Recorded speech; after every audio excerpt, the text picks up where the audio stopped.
pressure na ibinibigay nila sa Team Falcons.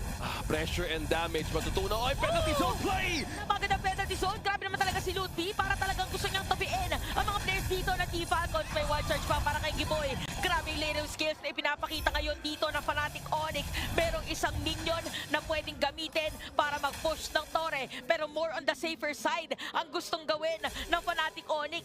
Nandito na rin si Kyrie. Kulang ngayon ang side ng Team Falcons. Ang tanong, madedepensahan ba nila yung Torre sa gitna mo kung hindi na dahil dediretso na rin dito ng Fnatic Onyx. Isang Torre na lang naiiwan. Kyrie pumasok na rin sa base. CW hindi na mapipigilan! At hindi na nga talaga dahil napag-flick. Ding Lord, Ay, nalalapit din sa base. ako, nakita ko kasi yung keyboards ni Kyrie kaya napaay ako. Pero nga na makikita natin may bawi yata yung design ng Team Falcons. Ginamit din Tempest of Blades. Naku, naiwan! Doon si Super, hindi pa nagamit yung kanyang implosion.